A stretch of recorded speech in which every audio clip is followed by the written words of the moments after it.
And we're back here once again with another episode of the MSK show, and this is going to be episode 155. So I hope you guys had a great day, and I hope you guys have a great rest of your week that is ahead of you. So we were going to end up doing a comic book review on Eric Weathers' Battle Brick Road, but I ended up becoming so incredibly busy this Tuesday when we're doing this episode of the MSK show that we're going to have to review that comic book a little bit later. Most likely we're just going to review it the Sunday of this week of this week, or we could just review it on the Sunday, which is after this week that's coming up. So we'll see how it ends up going. You are going out of town next week, right? So Tuesday we won't have the show. So that means that we could literally do the comic book review of Battle Brick Road on Sunday. So I don't know how busy you are going to be on Sunday. So that's pretty much just up to you. Are you going to be in town for Sunday or no? We'll see. I do have I might do a PC. I might do a PC build stream or rebuild stream. Sometime this weekend, since it is a long weekend. I'll be off for Martin Luther King Day on Monday, so I've got a 3-day, which is nice. Definitely looking forward the fuck to that. But yeah, I'm not sure. We'll see. I don't know what state the PC is going to be in. You know how when I tear this thing apart and put it back together, it's going to be a whole thing. So okay. Well, you said you're if off I do Monday. I might get fans, so I might wait a little bit till I get new fans. I got my new AIO water cooler for the CPU. I've got my case with the big thick ass. I've got my dog power kilowatt power supply that just showed up today. So yeah, as you guys already know, I've been reading and doing a lot of comic book reviews, not only with Professor Savage Dad, but with a Lapsed Comic Fan as well. We just finished, well, I myself just finished reading the DC All-In Special number 1. DC at this point now is just making Michael Bay books.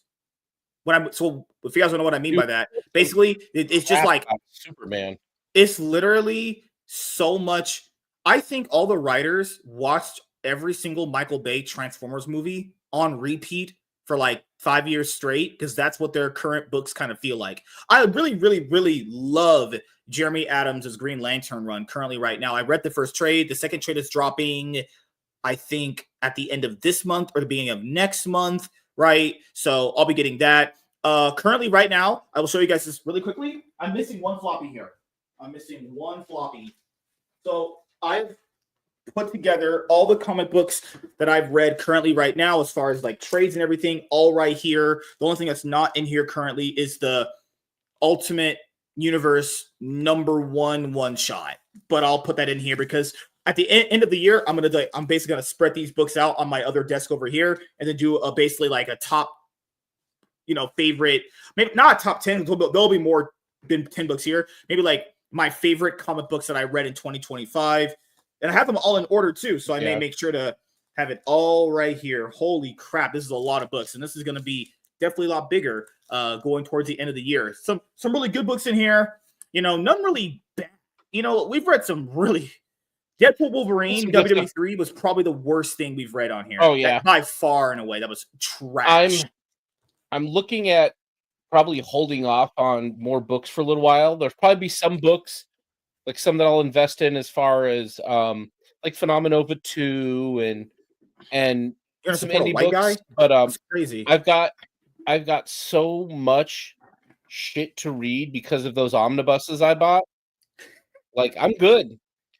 I was reading Battle Brick Road last night.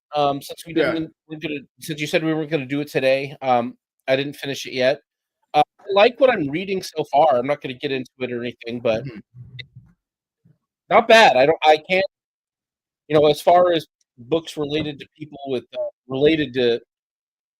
particular former comic book movements, it might be the best one any one of them even vaguely associated with that group has ever put out. Just in reading roughly half the book. But like, I started reading the 2000 AD Christmas special last night, that took a minute to show up from the UK because I ordered it straight from the UK. And the Judge Dredd Christmas special I got. I'm gonna read that shit. Like, dude, there's something like that. There's something about those books, man. There's good stuff going on with 2000 AD. Like, they could legitimately get like even maybe subscribe to that if all of it's as good as what I read last night. Like short, Mhm. it's something I love though. It's short. It's like short stories, Mhm. and it's got a bunch of different characters in it, and it's this big format. Plus, I got my first Flip City magazine finally got to shipping again. Mhm. So I've got those to read. Void Rivals 2, Destro, and Achromatic Green Yeah, came, so much stuff to and read. then As you guys can but I've got see, the omnibuses to get through, dude. That's the thing, yeah, man. Those are huge. It's tons to read there. omnibuses literally aren't they like average like 900 pages for like the real giant ones? Depends. The Green Yeah, Lantern one is only like 6 or 700. for But I'm probably the gonna pick up the Nightwing one from Chuck Dixon too, and I then I'm about gonna the Kyle be Rayner compendium, capped. Yeah, the Kyle Rayner compendium is like 6 or 300. 700 pages. Really? I thought it was like Yeah. 400. That's crazy. Hmm. No, but the other ones, like Lobo was 1,300 and Robin was Oh, the like Fragging special. 1,100. Yeah. And then the Nightwing one, I think, is 1,200 pages, and I have a bit of that, but I'm gonna pick it up. I love me some Chuck Dixon Bat Family books, Oh yeah. so I'm gonna get into that. Uh, as you guys know, for myself, there's obviously a ton of books right there. Ton of books right there. I have the books that I've read stored in a place, so at the end of the year, I could just basically, do like a review list of the best and the worst comic books I've read in 2025. I'm still kind of debating on how I'm Yeah. going to do that video. I might, fuck, this year I might do it where I will review my like fucking hell, man. Like I was having sex with my wife and we were literally talking about reviewing books together. And I literally unloaded inside of her as she was reading an omnibus written by Gail Simone. Okay, guys, I'm joking, obviously. I have to entertain you guys. So it's clearly something I do as an entertainer. I just joke and I have fun. But no, in all seriousness, I've never actually read a full omnibus ever. I've just like skimmed through some of the ones that I own. And keep in mind, someone asked, why is the stuff that you own still in plastic? Well, you guys know I don't lie to you, right? The stuff I own, if I haven't read it, okay, it's either unopened, haven't read, or the reason why the omnibuses are in their plastic is because I haven't read them and I haven't opened them because I want to open them and read them when I finally get to them. Because I want to ask you too. This is a big debate in the omnibus group that I'm in for Facebook. When you read an There's omnibus, an omnibus group on Facebook? yeah, Omnibus Cafe. People buy, sell, and trade omnibuses all the time. People Oh, be not on listing some Facebook. really cheap omnibuses for like $60. Crazy shit. Do you take the dust jacket off the omnibus when you read it? No. Well, it I depends. think I Not should. all of them have them, dude. Like, Oh some yeah. of them just don't. Hey, if you run into anybody who wants the Peter Milligan Ecstatics omnibus, let me know. I have that. I paid Mm, next to nothing for it, but I've yeah. never read it, and I don't know that I'm that into it. So, if I, anybody, it's an old one. It's out of print. God knows what it fucking costs these days. that Joe What's what Kelly it does cost. that Joe Kelly omnibus you have for Deadpool, I think they've never reprinted that. I think that's worth quite a bit of money, honestly. I think. I could be wrong. Last time I checked, it was It worth a definitely pretty is. Oh penny. wow, We're not, and it's not $100. $140. That's cover. It's Mm. only going for cover price. So yeah. Oh, good lord. But hey, whatever, man. I'll sell it to somebody for $80 if I can get $80. $80 is $80. I Yeah, should you can put it use on it eBay. for what? That's like 20 McChickens right there, 20 McDoubles. I'll probably just buy stuff for my 3D printer or my What? computer. Why not have Ooh, 10 McChickens? bro. I found some case fans that Ooh. project a hologram inside the case. I'm not even fucking with you. I'm thinking about getting at least one. Oh crap. Well, Wild. this year I might actually read my very first omnibus. I don't know yet. Where omnibuses are I don't know. Some of the ones I have over there, minimum 690 pages. That's a minimum. Like Absolute Power, the hardcover, was 200 pages. That was just for the free comic book day special. the Absolute Power Ground Zero #1, then all the issues in the actual event. Holy crap. I think moving forward, if any of my books have a dust jacket on them, I'm just going to take it off. It was so annoying having to kind of fiddle with that dust jacket on that Absolute Power hardcover book that I'm just like, you know what? I agree with you guys. I'll just take them off when I fucking read it. Can't do that. I was like, man, why do I feel like this wonky, silky feeling right here? But, you know, dust jackets, they look cool. They look great. But, you know, when you're reading, you don't want things like distracting you when you're reading. That's like my biggest thing. Like when you're reading comic book, whether it be a floppy or a trade or a bigger compendium or collected edition, and like you get distracted because like shit's going on and you have to bookmark where you were left off and you're like, oh, damn, I actually left off on the good part. You know, I actually use this as a bookmark. And I use this right here. Do you have bookmarks, or you just kind of just read things all the way through generally? Oh, I think he's dead. He literally left me. Professor Savage Dad has left me, guys. That's how it goes. I'm here, bro. Let's go. He left me like my dad. But no, I only leave you. You know that I leave you. Like it just does this when I leave. Like, interesting. Hold on, MSK. I'm going for milk. Oh, before we go into the topics, so guys, tonight we only have 2 topics tonight. Rob Liefeld making a huge statement about Disney, Marvel, and Kevin Feige. Oh, dude, not just a huge statement. He's out there he's like they filmed. He's like, hey, does everybody realize they filmed the new Captain America movie 4 times? He's at this point now where he's like, not giving Thunderbolts any fucks. Ain't it? I'm like, no, you're right. I saw that stupid Wheaties posters they did. It ain't it. Nobody cares about that movie. Yeah. Like, it's so crazy because he's a guy that would weirdly always defend Marvel when he was like in their good graces. That's all of them, dude. That's all of them. I guarantee you. Whoever the fuck Gail, if she got fired by Marvel today, she'd be dunking on him. If she got snubbed by Marvel for some shit, she'd be dunking on him. Same with DC, dude. Mm-hmm. They're in the in crowd, so they defend it. The second that they if they got blackballed like Chuck Dixon, they'd be shitting all over everything they were doing. They only care about the paycheck. They're pay pigs. That's all. I mean, I don't like to agree with Evan Skydiver very much, but in that, like, people like Gail Simone are that way, but all of them are. And that's the thing. He isn't any better than any of them. He's not changed 1 ounce since he left the industry. He's like all the rest of them, except now he's a pay pig for drama chats and shit. And he hangs out with a bunch of irrelevant former and never were comic book creators to bitch and moan about everyone else who basically thinks they're it's just a weird thing when it comes to Rob Liefeld. Before we get into the topic, everyone, because holy crap, this guy is bipolar is the best way to describe this guy. Oh, dude, Rob Liefeld's always been a mess. Like 1 week he's very happy. Yeah. I wonder if I don't have anywhere. I met him at Comic-Con in 2006. He was at his own table, and like, say what you will about the guy, he was at least legit with fans. He was doing like, and Rob Liefeld is a guy who doesn't know what a fucking sketch is. Like, I couldn't believe that Rob Liefeld was on the floor at his own booth doing sketches.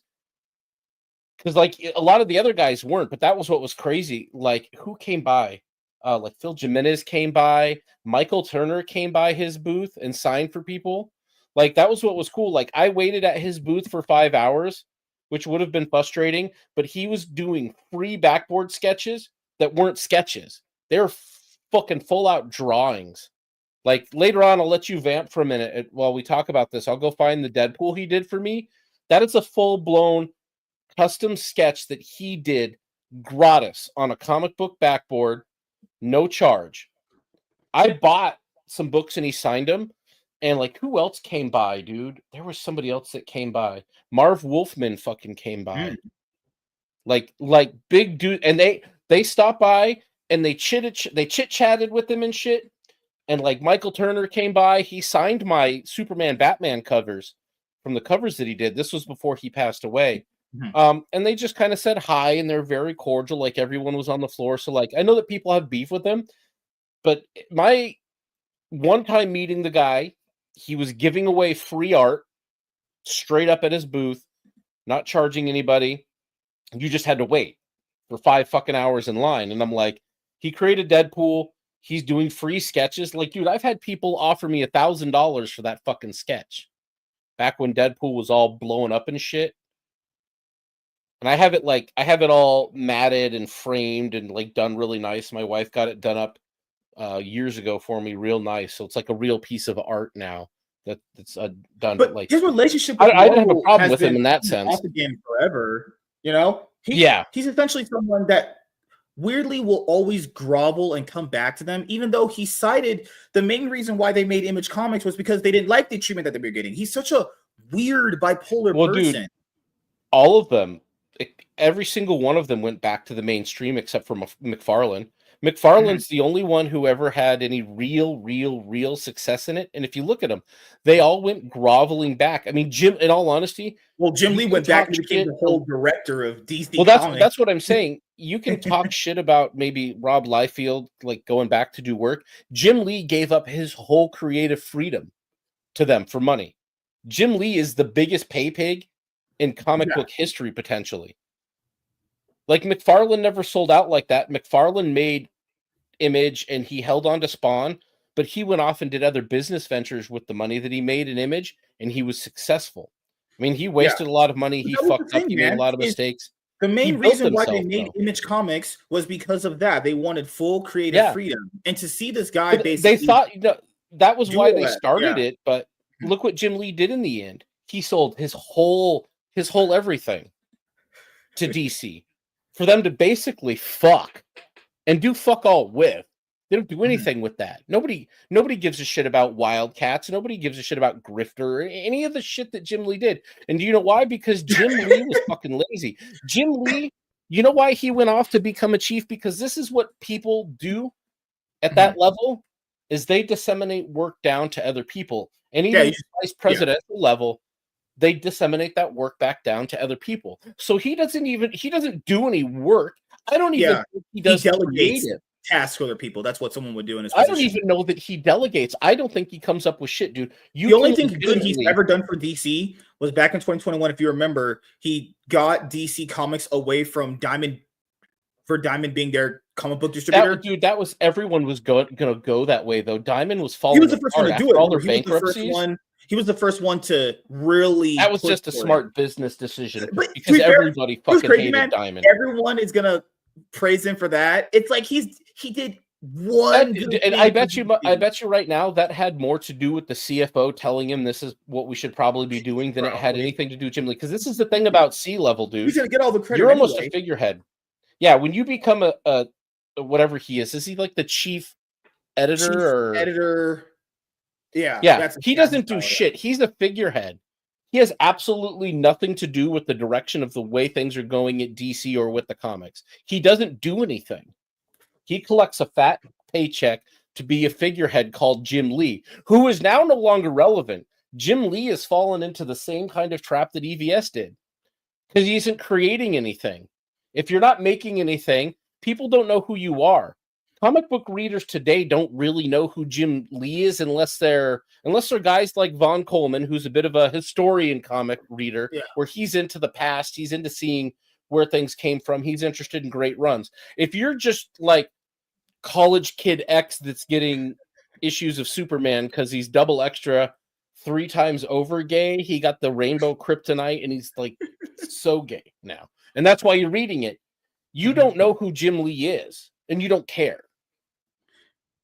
That's why for his time at DC Comics now, the only decision that he'll ever be remembered for was moving DC away from having their comic books distributed from Diamond. Yeah, and I doubt that had a lot to do with him. And keep in mind, we don't know did he initiate that, or was he told by other people? No, he was told. Dude, he's at that level. Those people don't initiate shit. Because that was 2021 with Warner Brothers, right? So that was around, okay, so they were merged with Discovery in summer of 2022.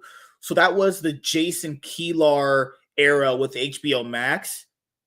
Yeah, because I don't know, because that was when they were still with AT&T. Like, that's the thing Yeah. is, no, and I agree with them. Diamond was basically treating people like shit because they were the only distributor in town. So they thought, oh yeah, we can just treat people like shit. No, if he really did, come up with that idea to like move away from them because he didn't like working with them. Come on, guys. Just because he did that, Nobody liked working let's with them. just let's just give him the benefit of the doubt. Maybe he did make that decision for himself. What else has he done? So you all this time at DC, he's only made one good decision. Yeah, that's still bad. He made like no good decisions besides that at And that's if all. he even really made that decision. Like, he doesn't. That's the other thing. You don't even hear about him, dude. He's nothing. Like, that's the thing. He Oh no, sold the last time we heard about him himself. was when he was at the Comic Cons. Remember last 2023, and he was charging $1,000 for a cover. Remember that he was charging like not 1,000. He's charging like 10K for a cover piece. Meh. 10,000. No, absolutely. Like, dude, it's he's vanished into nothingness. Like, I'll give guys credit who moved off and did, like, even like Joe Kelly. He kind of stepped away from comics for a very long time, but he went out and like created Ben 10 in an animation Oh studio and yeah, he's shit, definitely talented. and Yeah, did he it's so crazy now he how did he has something to on his come own. back.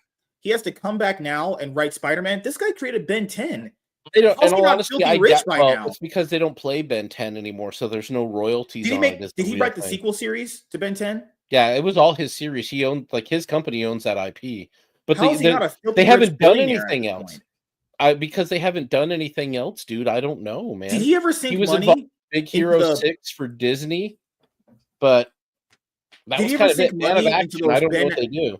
Did he ever sink money into those Ben 10 live action movies? Because there's supposed to be a Ben 10 live action film in development for like a Oh, well, long dude, time. all of that his company, Man of Action, owns that IP. That's their IP. They created Yeah. that character, so the whole thing is theirs, and anyone doing anything with it works with them on it. No, but like people That's factor in the thing. Ben 10 came out when like the Teen Titans animated series dropped. That was the two animated shows that were really popular Yeah. back in that time period, like in the mid 2000s. How is this guy not a filthy millionaire at this point? Oh, he probably is, dude. He should have He's no only doing this reason. to keep himself. That's the thing, though. He This has is no the thing reason to about write once they, Spider-Man. There's no reason yeah, to but write this is the Spider-Man at thing this about point. creatives that go into Hollywood and these people who make business doing this stuff is that they get a certain kind of lifestyle. Like, look at Jim Carrey. Why is he broke off his ass and still doing Sonic movies? He said he has Because they expensive live. taste. That's actually just his Yeah. problem. Well, that's all of them, though, dude. They live lifestyles that are way outside the realm of normal ass people, and they're not willing to kind of like live in a fiscally responsible world, and so they have to keep finding that next nut. I'm surprised that he isn't trying to do something else in animation with Man of Action, but I think that right now it's so hard to get shit created in Hollywood that kids are going to watch. For straight white characters, because Ben 10 is a straight white character. I mean, they can fix that. I don't know if he's got any predilection in that sense that he's worried about, but it's very hard to get that shit made in to get it Hollywood these greenlit, days. right? Because I think Chris. Yeah, getting anything greenlit though, because on the other side of it, if you Ben 10 straight white male character, that's not getting greenlit right now in today's TV it doesn't climate. even have to be straight white male though. He could create a new character of any kind of color. Yeah, he's definitely talented to do it. He knows how to make stuff. If you don't push the message beforehand, you weren't getting greenlit. So if you weren't willing to sacrifice your art form for the sake of political messaging and shit, you weren't getting moved in the children's space. Certainly not at places like Disney or Warner Brothers at the time. I mean, maybe now he could try again. I don't know. I don't know the way things are going there now, but it'd be nice to see more of it. He was a good creator. Man of Action made some great characters. They did Big Hero 6 too. I love that movie. It was a fun movie, but I don't know why. I think he's just back doing comics because he probably has a love for the art form, and we know that he ain't making money as much doing as it. Rob Liefeld, before we just for a second before we get into the Rob Liefeld topic, people don't know Rob Liefeld. He doesn't really always cite the other guy that co-created Deadpool, Fabian something. Fabian, the last name always escapes me. Fabian something. Nicia. Yeah. What's crazy is Rob Liefeld never, ever, ever credits Joe Kelly for keeping the version of Deadpool that we know is there. Keep in mind, Well, no, not that's the thing. He doesn't credit Joe Kelly for creating it. Deadpool wasn't the character that he is in modern when cinema. Liefeld was writing him. Like when Liefeld was writing him, he wasn't the character that he became with Joe Kelly. Yeah, that's what I Joe was Kelly bringing up. gave him a Like Joe personality. Kelly, Rob Liefeld never credits Joe Kelly for keeping Deadpool as a relevant character. When he left Well, Deadpool, Deadpool's the one who made him relevant. He was like a Z list, or maybe not a Z list, but he was a D list, like kind of annoyance villain, kind of not because really Rob Liefeld even created X in Force, he X created Force. Cable, Yeah. He would as he pop up brags in X about Force every day on Twitter. He'll never and stop he'd be bragging that kind he of made. a problem. Nobody knows what the fuck X Force even is today.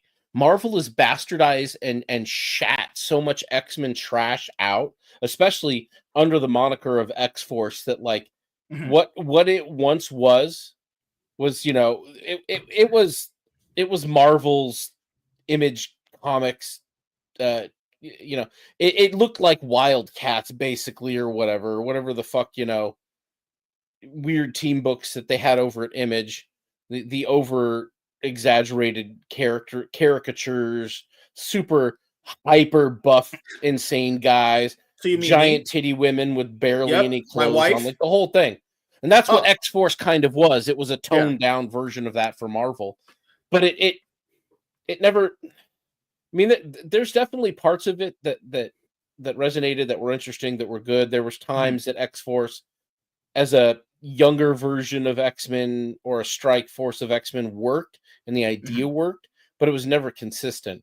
But Deadpool was never anything more than like a D-list villain that showed up So to people have asked, be a like, pain in the how do ass. you credit that? Like, so if Joe Kelly is the guy that the studios take the inspiration from for his version of Deadpool, I think he should get credit for that. Like, it should always be characters created by Rob Liefeld and Fabian Nazica and inspired by the writing of Joe Kelly. It doesn't take and that's that the much thing. to Like, do.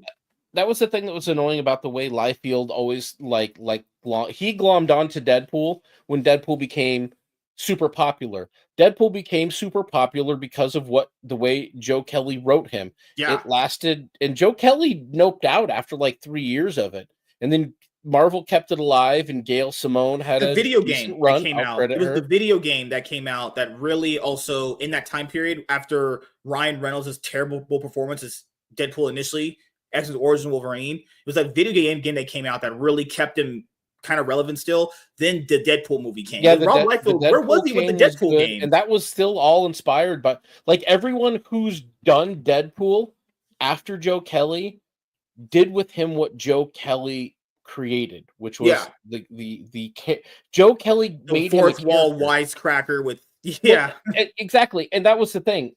In X-Force, when he used to show up, he didn't have a lot of character. He was eminently forgettable. In the times that Rob Liefeld wrote him, and the times that creators after Rob Liefeld on X-Force brought Deadpool in, he was a very eminently forgettable character. He was just another mercenary street fighter kind of guy. He had, may or may not have been loosely based off of Deathstroke. May or may not have, he was a allegedly. Weapon X reject or something of that fucking sort, and it was a whole thing. He had a healing factor derived from Wolverine, and like everything about the character was mostly derivative bullshit. And they gave him 2 miniseries that did all right. Like Joe Mad did one. I think Mark Waid. Yeah, that was the thing. Wrote People forget one. X-Men comics were not doing so well at a single point. Even under Stan Lee and Jack Kirby, it was actually Chris Claremont that brought the characters back to being top sellers after a while. A lot of those books, even with X-Force, guys, X-Force has been canceled and rebooted so many times at issue 1. Deadpool himself can barely hold a 15-issue series. They don't know what to do with the character. And to be honest, I don't know that there is anything more to do with the character. When Joe Kelly kind of walked away from it, even he was losing the thread on it. And that's the problem, is that like this is the thing you see with with what is ostensibly new characters is that unless you find somebody really invested in staying with the character for like 5 years to really build the character, Mhm. it takes 5 years of a character being worked on, I think, to really cement it in the zeitgeist and to cement it as a character with a good defined personality. Mhm. So Joe Kelly had 3 years in on it, and Gail Simone kind of kept going with what Joe Kelly had already done and Stuffing her face with developed. pies. Everybody liked it, but it was all Joe Kelly's Mhm. like defining the character and giving it a But then you could also personality use the where it didn't argument of really like, have anything before. but then you could also use the argument of like, well, if he didn't create it, then there would be no Joe Kelly influence. I get where people go with Yeah. each Well, argument. and Like, that's the thing. In all honesty, it would have just been Joe Kelly. If Deadpool didn't exist, they would have probably just given Joe given Kelly that some other. personality, to, yeah, that Joe personality would just Kelly go to left another Deadpool character. to write X-Men for a while, so he wrote X-Men for a bit.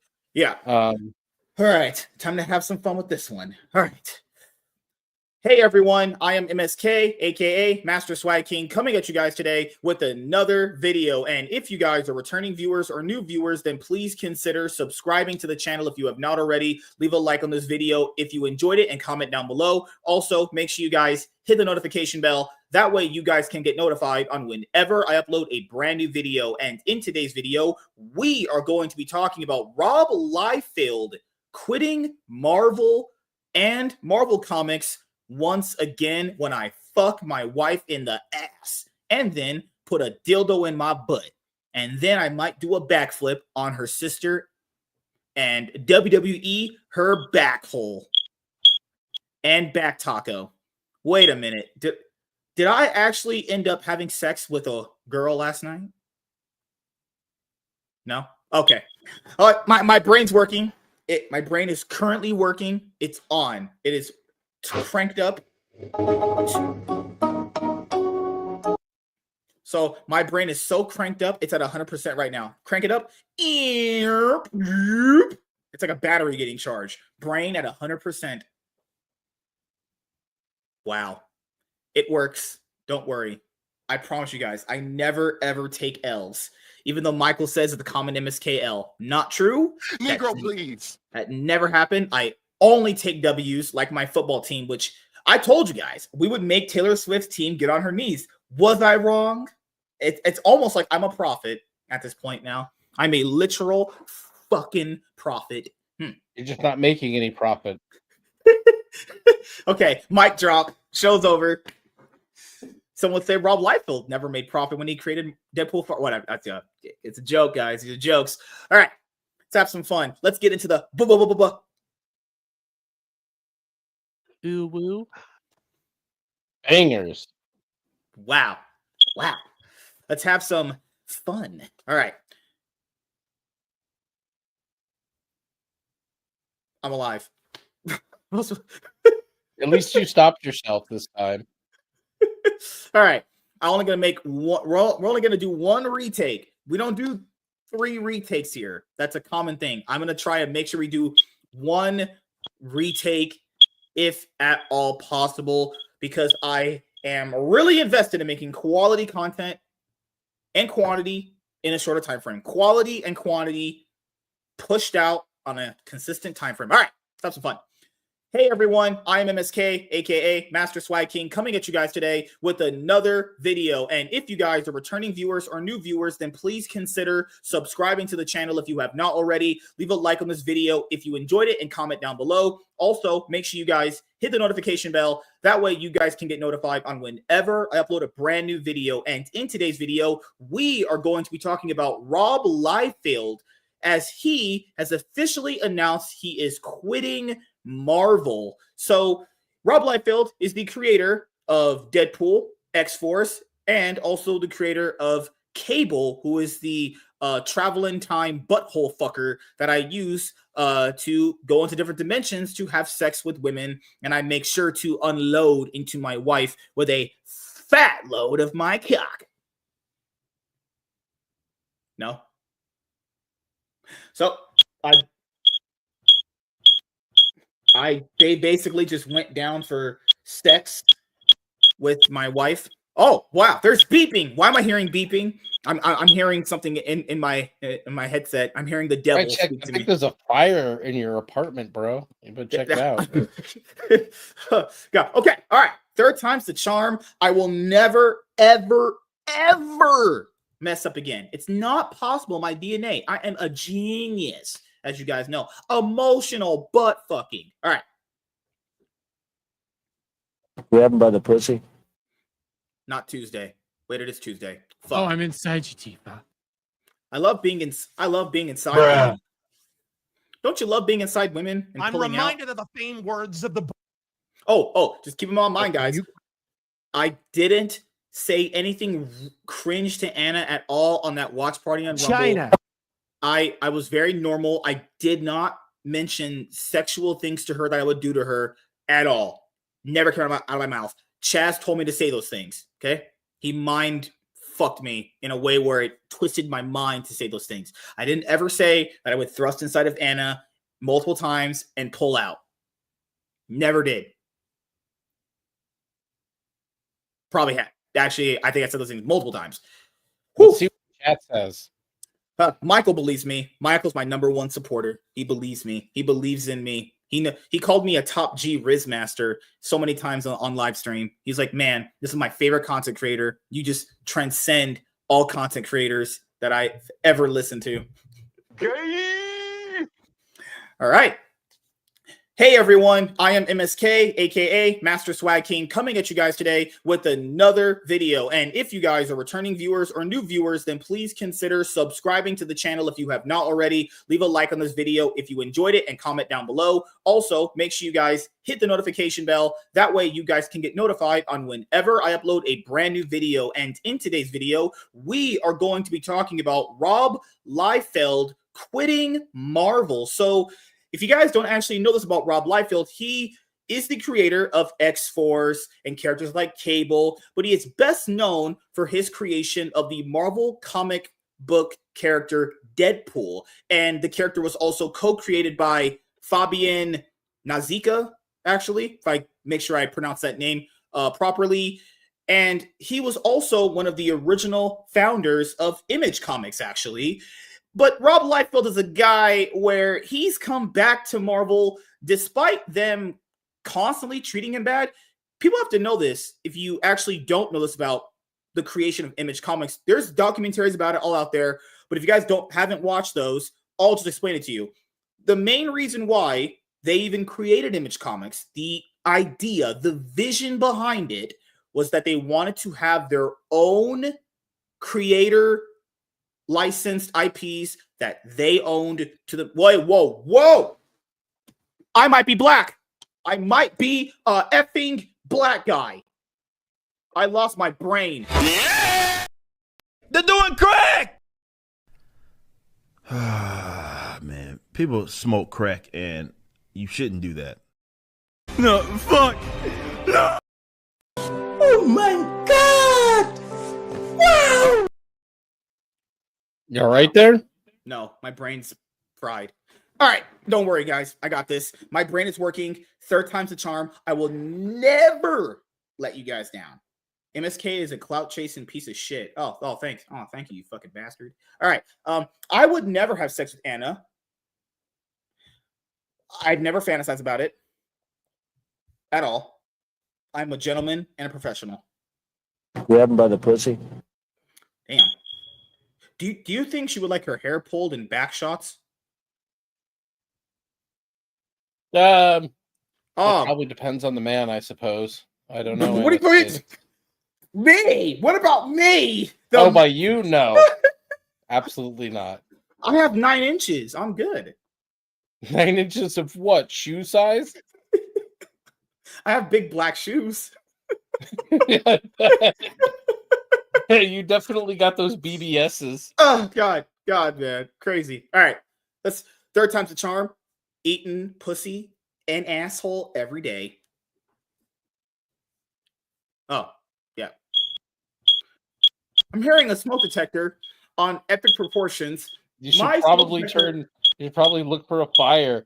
My fire. Going no, on there one time Savage Dad joined the stream and I heard the devil talking to me. Bruh. Literally, habla shimbalala or homalala. I don't know what the fuck he's talking about, Fuck guys. is that? He's having an episode. Just like Tony Isabella. Oh yeah. Oh yeah. Oh. Yeah, my wife was doing that last night. I pulled out of her. All right, let's have some fun. Hey everyone, I am MSK, aka Master Swag King, coming at you guys today with another video. And if you guys are returning viewers or new viewers, then please consider subscribing to the channel if you have not already. Leave a like on this video if you enjoyed it and comment down below. Also, make sure you guys hit the notification bell. That way you guys can get notified on whenever I upload a brand new video. And in today's video, we are going to be talking about Rob Liefeld quitting Marvel. So Rob Liefeld is best known for his comic book creations of X-Force, characters like Cable, but the character that he is most known for creating is Deadpool. Yes, the fourth wall joke breaking, Merc with the mouth. Yes, he created that character. It was also co-created by Fabian Nicieza, if I'm pronouncing that name correctly, actually. Yeah, I don't remember how to pronounce it, but yeah. Rob Liefeld is also one of the original founding members of Image Comics, actually. So the original idea for Image Comics, if you ever watch any documentary about how they formed Image Comics with people like Jim Lee and Todd McFarlane, they wanted to have basically full creative control over their own IPs. That was the idea behind Image Comics. And we know Image Comics was very, very successful because a lot of their books ended up selling very, very well. Youngbloods sold very well when Rob Liefeld launched it as a title under Image Comics. Now, Rob Liefeld has had 3 issues it came out. Yeah. So Rob Liefeld has had a up and down relationship with, well, basically Marvel and Marvel Comics, actually. He weirdly always goes back to them, even though they've treated him like pure shit, and most creators like pure shit for basically just creating characters for them that they get to make basically millions to billions of dollars off of. But what really made this all come full circle was, so around the time period that Deadpool and Wolverine came out, do you remember he made a series of tweets that were like, hey, I'm really, really frustrated right now with what just happened. I'll go into it later. And that was around the same time that Deadpool and Wolverine had just came out during that week, actually. And he was still celebrating it coming out as well as the movie because it did very, very well. Movie ended up making over $1 billion plus. It's, it was a pretty good movie overall. Really fun movie, kind of back to the Deadpool form. And we kind of needed a movie like Deadpool and Wolverine at that moment in time because the MCU had been pumping out a lot of garbage, let's just say, right? So we also did the video on the comic book channel, as you guys are watching this video on there, where it was announced that he would be returning to Image Comics, actually, to do a new ongoing series based around his characters, Youngblood, right? And Youngbloods are characters that he literally started, and then he's basically given it away to multiple people. Keep in mind, guys, Youngbloods right now is not even owned by him. He sold it to somebody else, actually. So even he doesn't believe in Youngbloods as an IP. Maybe him returning back to it, who knows, right? But if you guys want to go and check out our thoughts on that topic, that video is uploaded on the channel. Yeah, we did go talk make sure. about that. Yeah.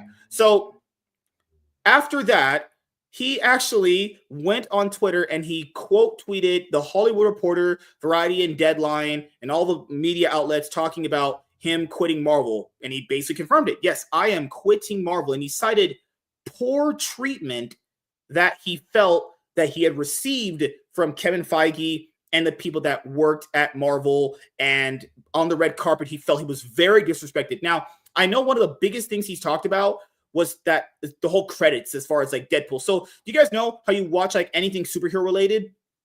And it'll say basically in the credits, characters created by X person. Superman's the biggest one. Obviously, Jerry Siegel, Joel Shuster, right? Even in the DC All-In #1 special comic book, it'll say characters created by Jerry Siegel, Joel Shuster, I actually understand his frustration when it comes to that. Literally, and people are going to say, you sound like a leftist when you say this. I mean this as far as respecting the creator. It takes literally less than 5 seconds of credit time to mention the person who created the characters. That's it. All you do. First opening credit as a movie's opening, right? Characters created by X person. That's the least you can do, because keep in mind, had these several creators not created these characters, you wouldn't be getting this movie at this point. The creators create the characters so the studios could eventually use them to make all this money, right? We know there's stories about the guy that wrote the Captain America Winter Soldier storyline for the comic books, how much money he didn't basically get from Marvel Comics. I understand it's work for hire. I understand that. But keep in mind, guys, these are creators that have generated Marvel literally millions of dollars potentially, and they're getting like Trump change. You know, that doesn't really sit well, right? Because in the novel scene, you write a good book, you're making a lot of money constantly because it's your book. But that's why it's different between Marvel and that's different between comic books to novels, where the comic books, you create stuff for them and they kind of treat you like shit, even though you're the one that gave them the good stuff in general. So nothing about Rob Liefeld that people don't consider, even though I've never met the guy. This guy has a comic book crowdfunder that he is literally, I shit you not, about 9 years late on funding. People show on EVS and a lot of other guys for being late. Go look it up right now. He just added an update to it. Now I think that's how you get in these days. That comic book that he started to get crowdfunded was launched in 2013. Guys, we are in 2025 right now. This guy is literally years late. He's also tried launching other characters. Do you remember when he tried launching that character named Last Blood? Whatever. Yeah, it's a character with the giant helmet. I do remember that. Yeah, he tried launching on Whatnot. Did he ever launch Last Blood 2? No, because no one cared about the first book, actually. And he was charging like $30 for a floppy. $30 for a floppy is just ridiculous in and of itself, right? That's like EVS money there, bro. So this guy's had just an up and down relationship with Marvel Comics throughout the years.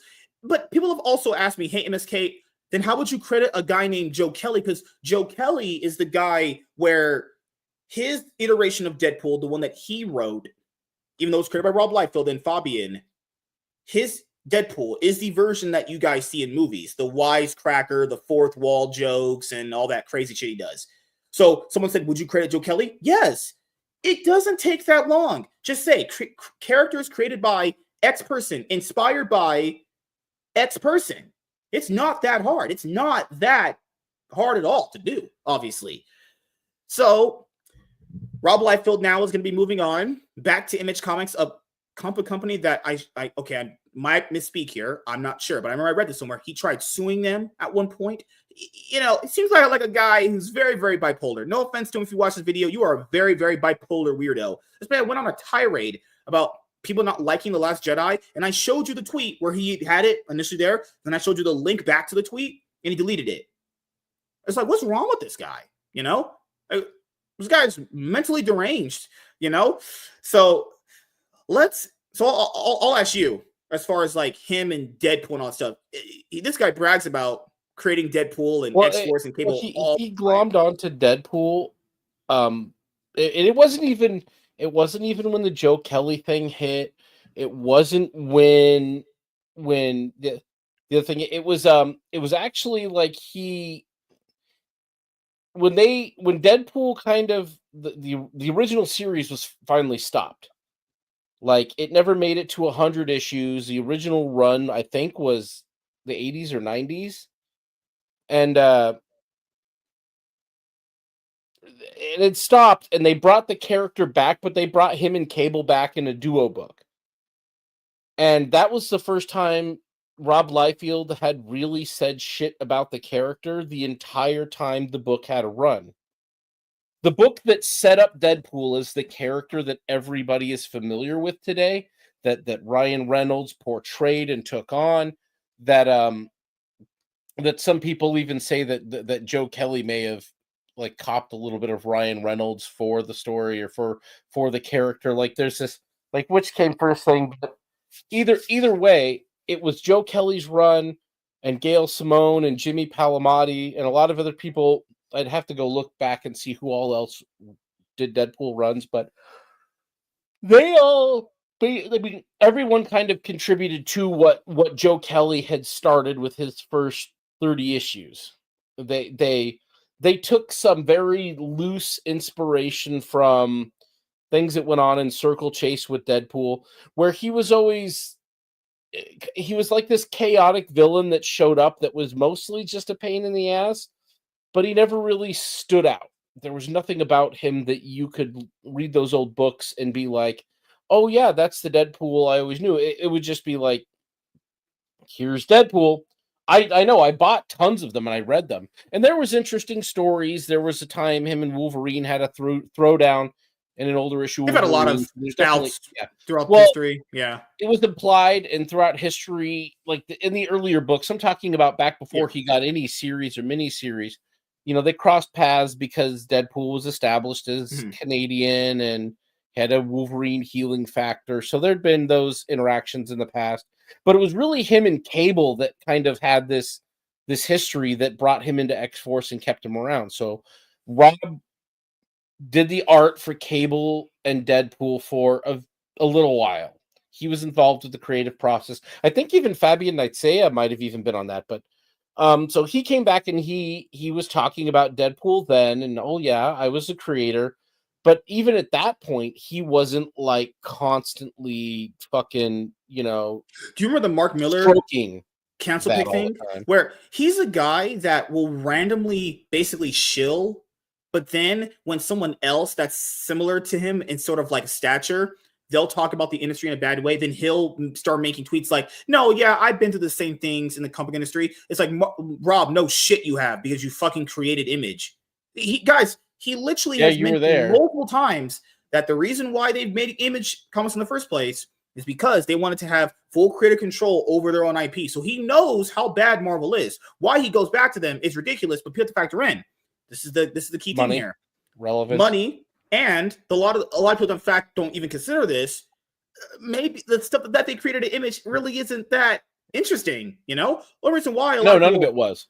Yeah, a lot of people only think about Image originally up front is because the names attached to the IPs, not the actual IPs themselves. No one knows what Youngbloods are.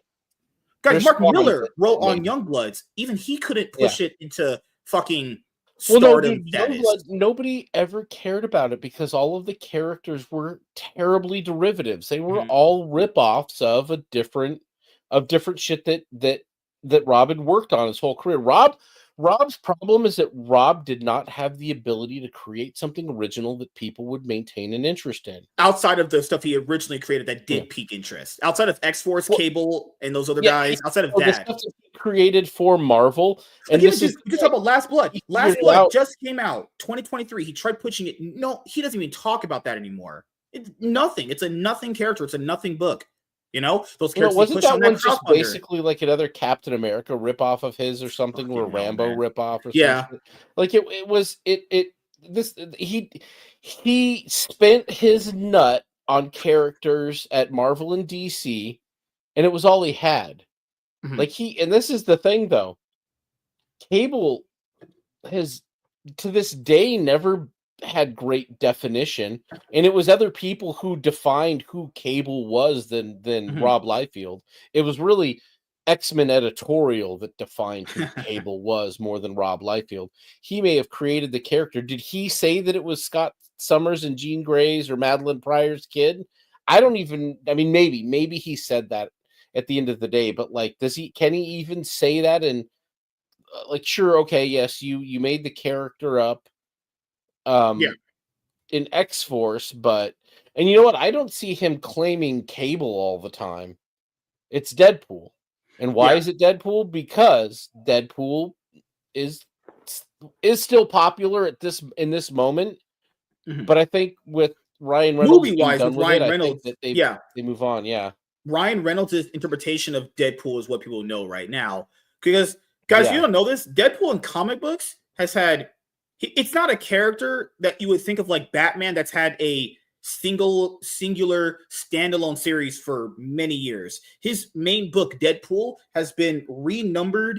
God damn. Oh, dude, like Deadpool isn't even a continuing series anymore. You might as well call it a series of maxi series at best, of like 12-issue series where on this channel, right? We did Deadpool every time somebody does and that was 3 issues. It's a whole different character. And Rob Liefeld did Deadpool Team Up. Issue number 5 is going to be dropping this week as we're doing this video. So that's going to be his last book for Marvel. Is he really done with Marvel? I don't know. This guy's kind of went back to them many times. He shilled for them too. Until he needs money, dude. That's the thing. Like, nobody cares about Youngblood. I can't believe that somebody bought it from him. He's tried to bring that book back under multiple publishers, and it's never worked. And it's because it never consistently got put out, and the characters weren't interesting. Nobody cared. They just weren't interesting. Which, to be fair, not to show you're shooting on indie creators. No, most of the people who went indie at Image, none of them had the work ethic to succeed. In fact, none of them did. What's the only known ones? For like Savage Dragon. Not Liefeld, sorry. Savage Dragon. Nobody knows Savage Dragon, dude. I know that Eric Larson still publishes that and makes it, but nobody knows it. Spawn. Spawn is the only thing at Image that anybody knows about, and all of the Spawn derivatives. Those are the only thing with the fan base. That's the only. And then later on came like, The Walking Dead and Invincible, but that was Robert Kirkman, but that wasn't the original founders. Yeah, and that's Kirkman, who came in later and worked under the Image window. Image in that sense was kind of like Dark Horse. It's a lot of creator-owned stuff that people come in and work on and bring their own stuff to the label. In all honesty, that's kind of what Rippaverse was already built into the foundations of it. Like, the Horseman is Chuck Dixon and Joe Bennett's creation. Yeah, and as Eric July stated before, and how this works, like, these characters are theirs, they own them, so they go with if they left the company, that's their character. They get to keep their IP, dude. Even though it's integrated into the universe, kind of, but like, you just take the character with you and you go. Do you know what's a dumb thing people were saying on Twitter, on his Twitter profile? Under the fucking comment section, they were like, "Why don't you just go to DC? They'll treat you." They literally said, "Go to DC. They'll treat you better." You guys are retarded. You guys are literally like, he's already been at DC. This is the thing, dude. Modern Comics is on a downhill spiral, and they cannot afford much more than the sycophants they've already got in there. Like, and it's not going to get better. I mean, when IDW fails here in the next fucking year or two, probably maybe this year after the Diamond situation, maybe the Diamond situation is the last nail in their coffin, man. Not to mention, they're not even publicly traded anymore. They're worth like fucking 30 cents a share or some shit. I mean, their market cap is at a point that if Eric July is successful in moving 12 books this year, he might nearly be making enough money he could just buy all of IDW. Yeah, it's true. Deadpool creator Rob Liefeld is done with Marvel, citing the publisher's poor treatment. So are the former readers. We're all done with Marvel. The on-again, off-again relationship between Deadpool creator Rob Liefeld and Marvel Comics is off again. This time it seems to be for good. The best-selling comic artist and Image Comics co-founder has admitted he only has a few active years left in comics, and he doesn't plan to spend them working for a place he says disrespects him and his contributions. But keep in mind, guys, Rob knows this. He knows they treat him bad, yet he keeps going back. He might be done right now, but I don't know about the future, because this guy's lied about, being done with them before. Speaking on his podcast, Robservations, Liefeld addressed his leave from Marvel, including Marvel Studios, for alleged poor treatment. In the podcast, Liefeld calls out his recent treatment at the premiere of Deadpool and Wolverine, the latest in a series of skirmishes with Marvel. On both the comics and film, Liefeld, who has written and drawn some of the best-selling Marvel comics of the last 40 years, has split with the company before now. Back in 1992, Liefeld left when he co-founded Image Comics with 6 other artists. He then returned to Marvel for the hugely successful Heroes Reborn run in 1996, but had another falling out with management and split from Marvel again, prompting the publisher to sue him soon after. Good Lord. Holy crap. Comics is a crazy world, people. Liefeld has worked for Marvel on and off again since 2000, but in the last decade or so, he has been working almost exclusively on Cable and Deadpool comics. With the increased popularity of Deadpool and Liefeld's status as a household artist, many of his Marvel runs have become bestsellers for the publisher. Rob Liefeld's also the guy that drew that weird, ugly Captain America buff image that everyone makes fun of. Yeah, this is the guy that draw that. Given these successes, Liefeld is often allowed to tell stories that exist in his own bubble, giving them minimal impact on the Marvel Universe continuity as a whole. Despite a slew of delayed comic launches, Marvel and Liefeld have worked together on release given the scale of his own comic sales. However, 1 year ago today, Liefeld surprised comic readers when he announced he was retiring from Deadpool once he was done with his then series Deadpool Team Up #1. The project was planned to be his final Deadpool run and hit shelves in August 2024, months after the Deadpool and Wolverine premiere. Of course, Liefeld noted in his latest podcast episode that he took offense to his treatment by Marvel Studios given his tenure with the comics history. The complaint has been echoed by countless artists and writers involved in comics, as Hollywood has been accused of downplaying these creators' contributions to screen. And it has recently caused a snag for DC's upcoming Superman movie. In his podcast, Liefeld explained that even before any studio conflicts began, he was uncomfortable with some editorial decisions at Marvel. Liefeld, who in 2022 made headlines accusing House of X/Powers of X writer Jonathan Hickman of plagiarizing a story, took time to stress Marvel has never been good to creators. The artist even referenced a situation that cropped up in 2023 when Marvel added longtime editor Roy Thomas's name to the Wolverine creator credit, a change Thomas started campaigning for in 2017. Yeah, this guy, Roy Thomas, had no impact on creating Wolverine. He literally only just kind of helped with creating the name. And then Rob Liefeld got mad. He's like, well, why is this guy named a creator of Deadpool, of Wolverine? He has, like, good Lord. Yeah, I agree with Rob on that. That's just kind of stupid. That's just kind of dumb. Yeah, you make him like, I don't know, there's a different word for that, but you don't call him a creator. You just worked on the name. Like, what the fuck? Thomas argued, yeah, contributors. Yeah, it's the best way to put it. Thomas argued the original idea for Wolverine was his, but some of the industry objected to crediting a person who did not write or draw the character's first appearance. Yes, yeah, I fully agree with that. No, that guy didn't. Yeah, you give him contributor to Wolverine. That's all he gets. For Liefeld, it was Marvel and DC's treatment of creators that led to the founding of Image Comics, a publisher that allows its creators to own their own story and creator and character rights. For a time, Liefeld was on the outs with his Image co-founders, but has patched things up to return to the fold. Yeah, because he knew the writing was on the wall with Marvel, so he wanted to have that as a lifeline for Image. But he already knew this. It's been an off again, on again relationship forever. I don't know why he thought it was going to change. Good Lord. Known as the bad boy of comics in the 90s, Liefeld is hardly a stranger to controversy, as the artist has been outspoken in his criticism of those in the industry with whom he disagrees. While his conflicts with Marvel may have been what finalized the artist's announcement, Liefeld has been open about wanting to move away from big two comic publishers for a year now, citing poor eyesight and pain in his hands. The artist has suggested he's interested in finishing up stories, starting his own characters. Guys, he already did that.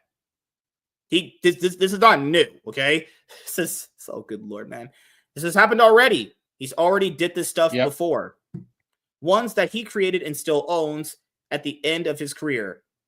Last year, Liefeld told Comic Book as much when asked about retirement. It was there. The artist admitted his focus on comic creation has narrowed in recent years. So there's a giant quote from him right here. It says, 10 years ago, I would have told you I would have drawn into my 70s. Like anything I do, I went full bore, full speed. I have produced a lot of work that's just a fact. That's a lot of miles I've put on the board in terms of my eyes, my hand-eye coordination, holding the pencil. Every artist has been asked, do your fingers hurt? Does your hand hurt? Then you go, wow, my forearm didn't used to bother me so long, drawing after an hour, or my eyes, I didn't need to constantly keep focusing. I've adjusted my glasses 3 times in the last about year and a half. I keep going in and my eyes, they're fading. I feel like the work that I have done is strong. I am really comfortable saying the work that I've been doing is strong. I think the audience reaction to it is strong. I wouldn't do as much of it if I didn't like the way it came out, but I feel like you've got to start planning for the end. I really can't see beyond another project outside of this one. In the final stretch of his career, Liefeld wants to work on projects such as Last Blood, a creator-owned series that is often sold out through the collector's platform, Whatnot. The artist also reportedly figured out a deal to work on Youngblood again, a series he created, but once lost the rights. In recent years, the artist has also worked on comics that appealed to him personally, like Snake Eyes and Thundercats. While Liefeld's decade-long career at Marvel is now over, there's likely much more to come from the artist before he sets down the pencil for good. Good Lord. So he also mentioned that Kevin Feige, he treated him very badly at the premiere, like he didn't even acknowledge him. Of course Kevin Feige wouldn't acknowledge him. Guys, Kevin Feige probably isn't the guy that he appears to be on screen. I'll just tell you that right now. No, Kevin Feige's more than likely just a giant fucking prick. As much as Rob Liefeld is, and you put 2 pricks together and they're not going to get along. But so see, this is the sketch I was talking about. One thing I can give in a positive light for Liefeld is that he was pretty good with fans in conventions and shit. This is what he called a sketch, dude. He said this was a backboard sketch. This is what he did. Like, that's a whole fucking cover right there, dude. Jim Lee's out there trying to charge people 10 grand for a fucking cover. You color this and it's a Deadpool cover. I watched him create this. This isn't some pre-print shit. He drew this in front of me and over the course of about an hour. Yep. So that I don't know, dude. That's legit. That's fan service right there, man. When you're at a big convention and you're just at your booth and you're doing like artwork like that and giving it away to your fans, that's pretty fucking legit as a creator. There are not a lot of artists out there that would do shit like that. Like at Comic-Con, there was nobody there doing that. You could get backboard sketches, but there was nobody at the scale of Rob Liefeld who was handing them out to you. Like that's unheard of. So, and that was fun. Like there were people there, I remember, while I was in line for it, and they'd gotten art with him before, and they're just like, "Oh yeah, dude, you're gonna be here for a little while." I'm like, "Oh, I didn't even know what that meant." 5 hours later, after the 5 people in front of me have their sketches, it's like, yeah, Rob doesn't know what a sketch is, so he's gonna do a whole fucking. He doesn't know what. He also can't draw feet to save his life, but that's always been a running gag. You notice he didn't draw feet on the Deadpool. Yeah. He did. So he had whatever, man. Hey, dude, it's a good piece of art. It looked good. It was well drawn. I enjoyed it. It was, shit, dude. He inked it. He didn't quite ink all of it. A little bit, but like he did a really good job of it. It looks really good. He even signed it, so like. This is Rob Liefeld's thing. So when it comes to fans, I'll respect what he's done with fans. I think it's like everybody else he seems to beef with. I've never really heard him. I've heard him say stupid, cringy shit, but I don't think I've seen him like overtly attacking fans over shit. So this was one of his quotes. And I'm not going to defend him. I still think that he's nuts. Deadpool creator Rob Liefeld will no longer work with Marvel after being denied access to the after party of the Deadpool and Wolverine premiere. He says, and I quote, "Kevin Feige does not treat comic book creators well." And someone had put he doesn't care about them. Yeah, guys, he actively. That'll be for another video. Look at the work that Kevin Feige's done. He absolutely look at what he's done to disrespect the characters. Creators. Yeah, Kevin Feige may have done good in the first 3 phases. Even that's debatable because there's a lot of bad movies in there too. How much of that was fucking him? Or Ike Perlmutter or many other people. But keep in mind, guys, Kevin Feige has did a lot to destroy the MCU in recent years with all of his bad decisions. But Remember, like, Jim Starlin, the guy who created fucking Thanos? How much they basically shortchanged that guy, basically utilizing his storylines for Marvel Comics, even though those movies generated like billions of dollars. He only made like what, $1,000 or some shit. Like, good lord, man, they do not treat the creators very well at all. So, the Hollywood Reporter had the article here first, and it basically just goes over a lot of what we talked about initially up front, but it was these quotes right here that really, really push things over the edge. Oh, sorry, edge right here. So this was the main meat and potatoes right here when talking about the whole after party thing. At the premiere, Liefeld learned that he and his family were not invited to the after party, something he was accustomed to attending. He also felt snubbed by Disney brass, including Marvel Studios' boss, Kevin Feige, whom he says was near him on the red carpet but did not acknowledge him. If that's true, Kevin Feige, what a prick move. That's I mean, bad. he is a prick. I mean, he is, dude. I mean, yeah, Liefeld himself is kind of bipolarly weird, but Kevin Feige, yeah, you do not well, have that's the thing, dude. Pricks is just gonna be bad for everyone. Like, does Kevin Feige know without Rob Liefeld creating that character, you wouldn't have a Deadpool? Hey, Tracy, Rob Liefeld's creation is the one that saved the MCU for 2024. They had no movies to pop out in 2024. Nothing. You know?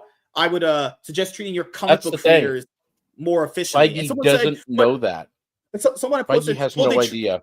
So someone I posted, well, they treated this other one guy good. Guys, just because they treated one person good does not mean they treat everybody good. And keep in mind, that's also debatable amongst like who you talk to anyway, because if you're listening to like media, they'll just say you on some bullshit anyway. He says, it was meant to embarrass, diminish, defeat me.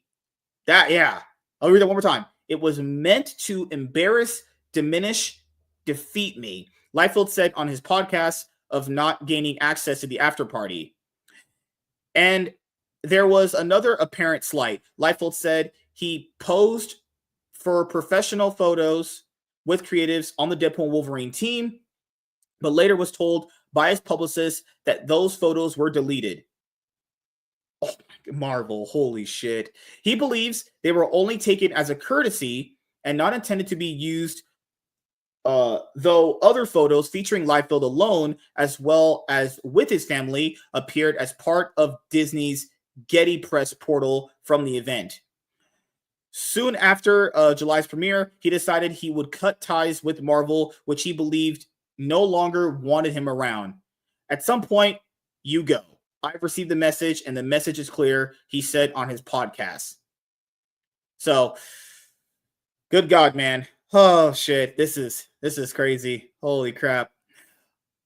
On June 3rd, 2024, Liefeld fired off an email to Marvel asking if he could receive a special credit on Deadpool and Wolverine and inquiring what else might be offered to him in terms of access to movie premieres and other promotional opportunities. Liefeld did not ask for more money, as he already has perhaps the richest deal among Marvel creators.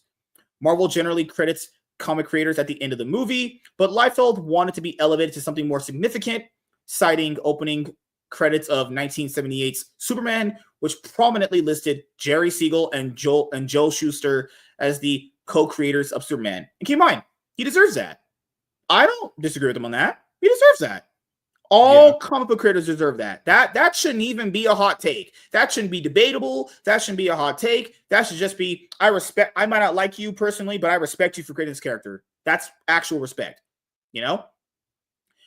Marvel's treatment of creators has never been their strength, Liefeld wrote in an email. With the words, the characters, and the concepts that we create, and in this specific case, the world of Deadpool, there are no films to shoot, no blockbusters to distribute. I am not the easy button at Staples. I am the human imagination behind it all. Oh, Rob Liefeld's such a fucking, this guy's ego's out of this world. He asked if his request could be elevated to Feige or Disney CEO Bob Iger. Comic book creators cannot continue to be relegated as afterthoughts. This is easy to address. Unless I reach out to address it, it will never manifest, he continued. Liefeld did not receive a response, but was told by his agents at Verve that the message was not received well inside Marvel. A day later, he tweeted, "My reps were screamed at today. "We are not Fox. Tell me about it." Also hung up on. He believes that tensions stemming from this email led to him not being invited to the Deadpool Wolverine after party. So they got mad that he just wanted to be credited in the movie's opening credits. This is just, oh, good Lord. Yeah, it sounds like exactly the kind of shit you should expect from Disney. Like, as a creative, I don't know why people fucking create with them or work with them if they're not aligned on the message and shit these days. Like, yeah, it just sounds like ass. I don't know why these creatives do it. Well, I know why they do it. It's because they're getting paid. They want money. That's it. So frankly, I don't really care about their bitching when the food truck runs out, man, and they're no longer welcome at the craft services table. Oh well. You signed up for this ride. You knew who you were getting in bed with. You know the kind of shit that these people do, and I can't like care. You chose to be in this, so whoop-de-doo, you know? Yeah, the last part of this, he says, he admits he was nervous about dropping this podcast and revealing what he considers a loss. Well, it shouldn't be considered a loss if you felt like you were disrespected. You know, that shouldn't be considered a loss. Getting denied from a party isn't the type of thing he usually publicizes, but it seems like his fan base liked his more vulnerable side, or maybe it was spilling the Marvel tea, as the episode became the most downloaded in Robservation's 5-year history. Guys, people just love drama. That's just what it is. This will never happen How again. many For views episodes. does his podcast get? Like, is this actually something people are watching? I think I'd heard that he had one before, but I just don't think I ever cared. Yeah. I don't know that I care anymore now, but like, I guess I am mildly curious. Like, is anybody actually watching his show?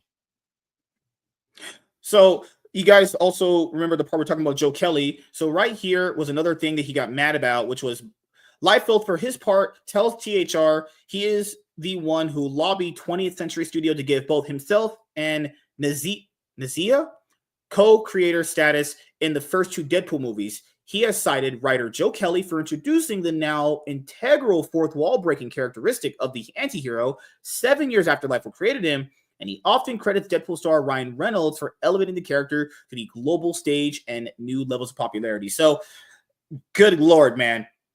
Oh, fucking hell. I don't get this.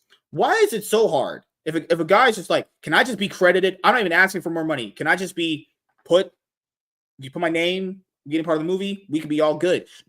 And they hate comic creators. They literally hate they do. the comic creators, and they hate the artist. This look what they do with the medium they created. Yeah. Look at what they do with the material that they created. They bastardize all of it. They fuck it right in the butt. So this shouldn't even be a problem. They do. They've always hated comic book creators because they hate comic book. They hate the fans. Moreover, this shit didn't end up this way because people who love this medium made these movies or were involved in it at any stage. This was done explicitly because, in all honesty, I think that the way this really turns out, you could it was because they went woke or DEI. You know what it really probably is at the end of the day? It might be something so simple as the fact that Hollywood hated fans of these movies who spent all this, who made them so popular. Hollywood hated superhero movies, and they hated, moreover, the fact that they took over the business. They were the only things making money, and it pissed off all of these creatives. We were making art movies, and before, now it's just slapping. It's like, so I feel like the few that do actually get work in it do a shit job because they hate this medium. They hate these kinds of films. They hate this stuff. Hollywood has always hated it, and it's why they just stopped putting effort in on it. I think there's a lot to do with the fact that Hollywood has always hated the genre, and they didn't want to be making these movies. So to make them shit, to make them terrible, was the only way to finally kill these things and get it off their plate. Because in 5 years, if Superman flops, and I mean, we're gonna watch Captain America flop. That's a foregone Captain conclusion. Africa American. When those movies shit the bed, and then Superman hits, and then Thunderbolts flops, and then Fantastic Four. If those movies basically don't do well, next year is not looking good for the superhero marketplace. Who's going to put money into that? Do they finish the last Avengers movies if Fantastic Four loses money?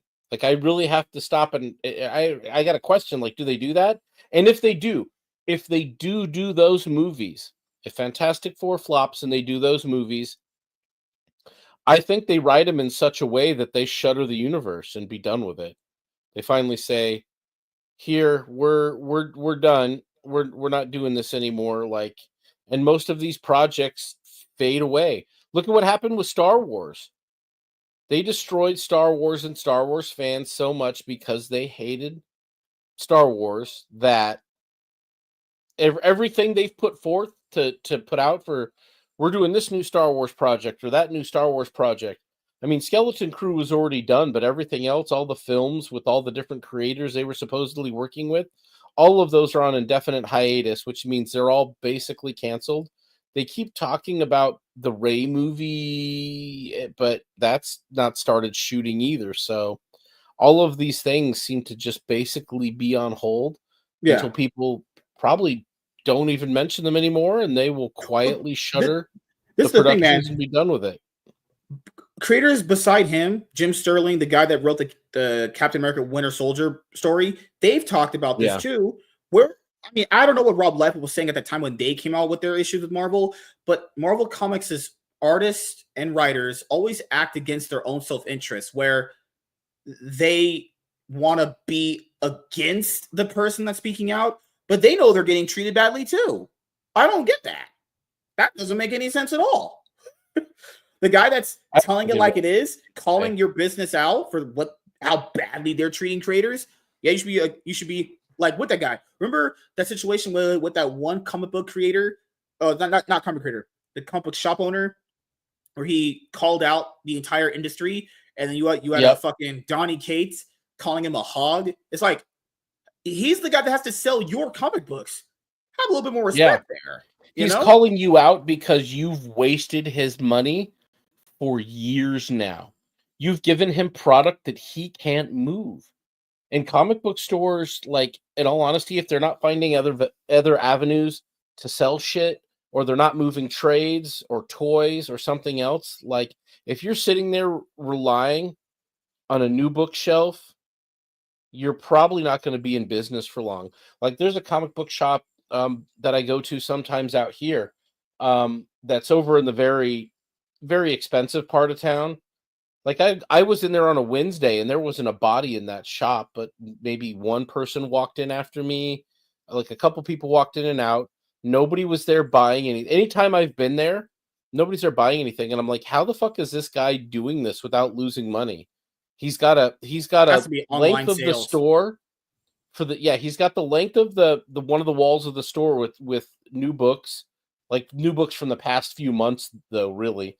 And it's like he's got current books and the new books or whatever, but he's got a bunch of them up there, and it's like, how are you doing business, dude? You don't have enough back issues. You have a little bit of t-shirt and some trades here. At least I'll give him credit. He had more trades than some stores I see do. But it's like, how is it you're doing business, man? There's no way you're over here. There's no way he's affording the rent for this in this part of town to run a comic book shop that isn't like fucking packed constantly.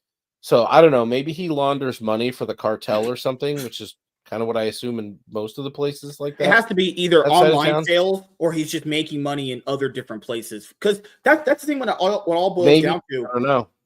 Rob Liefeld having this on and off again relationship, even though he could have easily already had been investing into his IPs, that he had an Image. He knew this was a possibility, guys. There's the reason, like we mentioned earlier in the video, there's the reason why Image Comics was created. But then, as we know, Jim Lee went back to the mainstream. He's doing whatever in DC. Jim Lee sold his entire fucking soul out to DC Comics. Jim Lee he had no faith to bet on himself. Actually, not even that. He sold his IPs. He sold his soul. He sold his relevance. he sold that there isn't like Jim Lee isn't even a shadow of him former self. Nobody knows who Jim Lee is. I know I think I'm he's seeing doing myself in the Hush future 2 on your now. screen. Huh? I'm seeing myself in the future on your screen. In the I think future? I'm good looking. In the future. You mean in the past? But Yeah. So that's the correct word. well, so I'll ask you this: what are your closing thoughts on Rob Liefeld quitting Marvel in his last book coming up? In all honesty, it means absolutely nothing to me, and it should mean nothing to anybody else. It is the most meaningless comic book story that his publicist.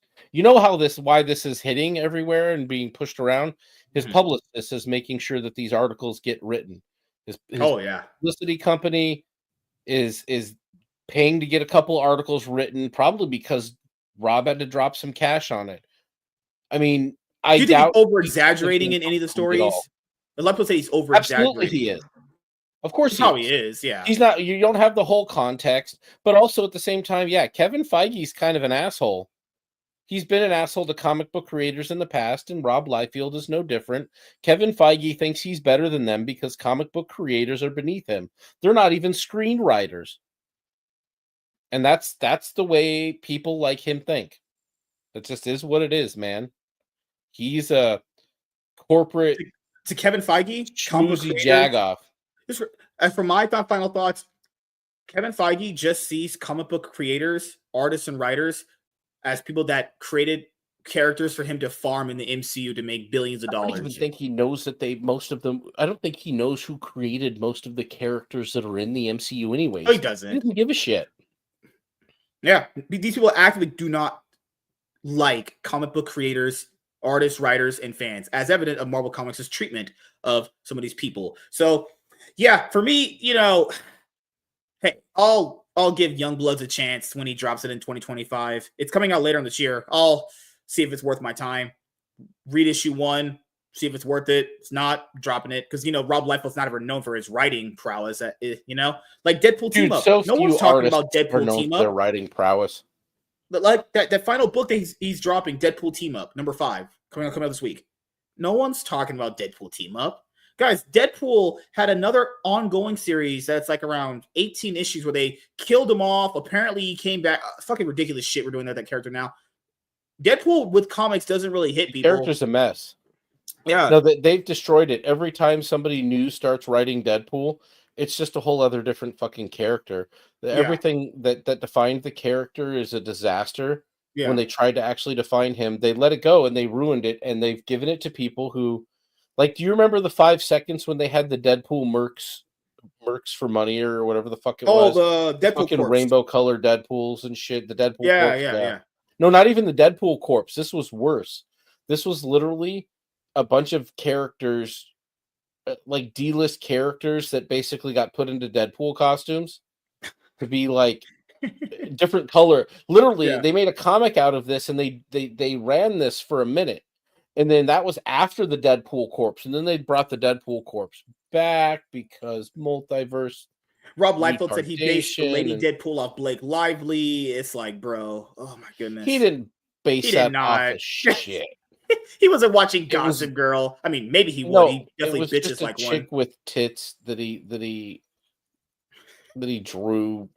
And I don't even think he was the one that created Lady Deadpool. It was something else. They were doing that with every fucking character. That was like the same time when they did Spider-Gwen. Oh, and Spider-Pig and all that other shit. So, yeah. It's always... I wanted to point that out here before we in this video. It's always the he said, she said thing. We do not know the full context. And Rob Liefeld has definitely been a guy that has been, very bipolar, over-exaggerates. I understand where he's coming from with some stuff. I fully do. The creator name thing, I fully agree with that. But he's also a guy that's been laid on a crowdfunder campaign going on about almost 9-10 years. So, bro, that's how you get into Comicsgate Kings. He's just angling. Comicsgate Kings. So they was Kings. So thank you guys for checking out this video. If you guys are returning viewers or new viewers, then please consider subscribing to the channel if you have not already. Leave a like on this video if you enjoyed it and comment down below. Also, make sure you guys hit the notification bell. That way you guys can get notified on whenever I upload a brand new video I'm MSK, aka Master Swag King, and we're gonna sign out, guys. See you guys later. Deuces. Peace. We have one more thing to look over before we head out tonight. No second Whip it topic. out. Just reload the Whip it tab out. you have here. You know Take what it out. got released, man? Top selling comic books for January 2025. ICV2. January 2025. So we have top graphic novel, top 20 graphic novels, top 50 comics. If you guys don't know, I'm actually going to be doing a comic book series on this channel, very similar to what I did on my original main YouTube channel that may or may not have been axed out of the YouTube multiverse. I think it's going to be it's a really good idea that I know some people do. I've seen it. I would not be the first person to do this, but I would definitely be like revolutionizing the idea, kind of like Joe Kelly did with Deadpool. So call me a genius, actually. You know. All right. The genius. Top 20 graphic novels, January 2025. Booty juice. So we have Ultimate Spider-Man, Volume 1, Married with Children. Doctor Doom, Books of Doom, Volume 1. So I know what this trade is. I heard some really good things about it, so I'll read it eventually and review it. Batman, The Court of Owls, DC Compact Comics, still a top 10. Those are still, bestseller. yeah, crushing, dude. Transformers Volume 2, makes sense. Bowling with Corpses and Other Strange Tales hardcover. That's Dark Horse. Also, Superman. This book has been picking up steam with the DC Compacts version because the movie that's directed by James Gunn is also based off this comic book storyline. Was written by Grant Morrison. DC versus Marvel, the Amalgam Age Omnibus hardcover. I have to get that one. I bought the very first one. I'll have to get that one later. Good. Teenage Mutant Ninja Turtles, Last Ronin. Oh my god. Still? This has not ever dropped out of the top 10 ever. Holy shit. Batman Hush, DC Comics. Also probably getting bumped in sales because Hush 2 is coming literally next month. So, and Watchmen. So DC's top selling graphic novels are from the first wave of compact comics, actually. You have Power Fantasy, which is Image, Chainsaw Man, Dog Man, Beneath the Trees Where Nobody Sees. So that's basically like the comic book industry. Yes, IDW would have a book titled Beneath the Trees Where Nobody Sees. That's just ironies of all ironies right there. Ultimate X-Men is a top 20 seller. Mission statement too. Supergirl, Woman of Tomorrow. This is the Tom King book that's based off the new Supergirl movie coming out in 2026. What else is here? G.I. Joe, A Real American Hero, Volume 2. Well, that's the trade. That's the second trade paperback. That's written by Larry Hama. That's not the Skybound series. 2 G.I. Joe books ongoing. Crazy fucking shit. All right. Here are your top 50 books. Here you go. Absolute Batman, number 4 is number 1. Ultimate Wolverine is number 2. Absolute Wonder Woman, number 4. Ultimate Spider-Man, number 13. Magic, number 1. Rogue, the Savage Land, number 1. Uncanny X-Men, number 8. Amazing Spider-Man, issue number 65. Transformers, number 16. And Absolute Superman, number 3. Those are your top 10. Man, I've heard nothing but like bad shit about what's going on with Absolute Superman right now. I haven't read that one yet. We're gonna do. They're like we're looking at we're looking at modern day immigration through the eyes of Superman. Like, oh god, man! One of the creatives said some shit like that, and I was like, "Ooh, yep, I'm just gonna not read any of the Absolute books now." Thanks. Save me some money. Go. It's always the trades. Can always save money getting a trade. Yeah, me and Last Comic Fan, we're going to do a comic book review on Absolute Batman number 1 this Friday, since we just finished the All-In special. We're going to do Batman, then Wonder Woman, and Superman. Because Superman is the one that I've heard the least good things about. So we'll do Superman last. What else is on here? I can understand Ultimate Wolverine being the second best. DC has had what? DC has 3 books in the top 10. Marvel has the other 7 right there. Also, Marvel has the other 6. And Image has 1 there. What else we got here? Justice League Unlimited, number 3. Man, I'll say Justice League got really bumped up. Last time we looked at this list, it was like number 28. Really got bumped up. We were making fun of Mark Waid. I wonder why number 3 picked up. I don't know. hopefully his brain return so he could write superheroes. Remember, he told us he can't write good superheroes anymore now that Donald Trump became president. Yeah, he told us, TMNT, Batman number 156. Ooh, the mainline Batman book dropping to 156. Jesus freaking Christ, man. Guys, if the mainline Batman book is not in the top 10 and it's dropped at this point to being number 35, that's pause for concern, man. Guys, the mainline Batman book is always at least top 20. At least. Got 35 is that's a massive drop there. Holy crap. Detective Comics is higher than it right now. Void Rivals, Wonder Woman. Look how good Laura Kinney Wolverine is doing. Geiger, number 10. Geiger sneaking into that top 50 slot. Okay. World's Finest down here. Iron Man number 4. Some kind of life. It's crazy. Ghost Machine. Okay, so Rook Exodus, the first trade, should be coming out should be coming out next month, right? I'll definitely be getting that. That is for sure on my list to get. Superman number 22, Batman and Robin year 1 number 4, Wonder Woman, Laura Kinney, New Champions. Yeah, guys, that's concerning, man. Batman being this low. Aquaman number 1, written by Jeremy Adams, who I have a lot of goodwill for right now in my heart. He gave me the Dawn of DC, fucking Hal Jordan story currently right now. And people were like, well, Jeremy Adams is so good. Why is Aquaman so low? Guys, Aquaman is, talk about, he's not obscure. People know who he exists, but so Aquaman and Wonder Woman are generally in the same boat. They care about these characters when they're added to a group. Like, people don't really read solo Wonder Woman comics. She's not a big seller in terms of floppies. She's mostly a better character around Batman and Superman or in a Justice League setting. That's just how I've always seen her, So I've always kind of viewed her. People always propped her up, and she is part of the Trinity. She definitely deserves respect, but if we're talking as far as comic book sales, guys, Flash sells better, Justice League sells better, Green Lantern sells better, Aquaman himself sells better, which is, it's crazy. This is, what else is here? Currently, all the absolute titles are selling better than the mainline Wonder Woman book. Now, to be fair, Tom King is writing the mainline Wonder Woman book, so probably the reason why he's critically acclaimed. He's a critically acclaimed writer, as they had an ad for him in the DC All In special number 1. He's a critically acclaimed writer. He's something that critics should discuss. That's for sure, but. Incredible Hulk, X-Men, some new champions, Raccoon, New Gods. So, lots of pause for concern there with the mainline Batman book. No wonder why they have to get Jim Lee and Jeff Loeb. Sounds like ass. What else are you buying currently?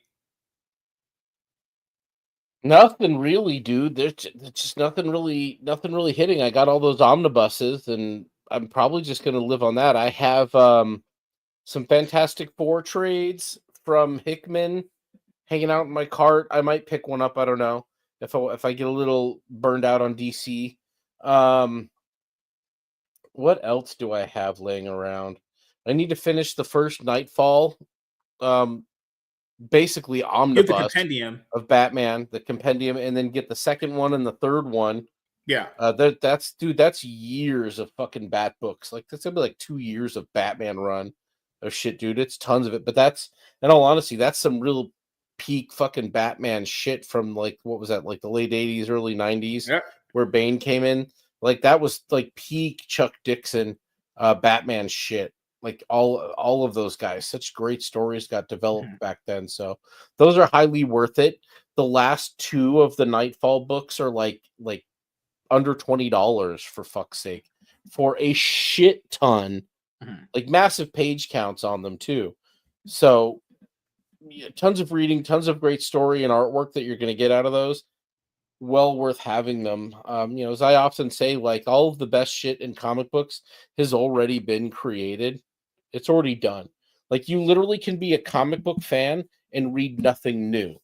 It could be some would say that means it's kind of a dead medium or dead art form, but there's so much of it out there that still exists for you to enjoy that's good, that was created 10 years plus ago.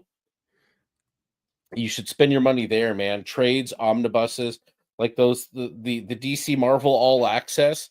They may have come together to reprint that shit, but you're never going to see them do shit like that again.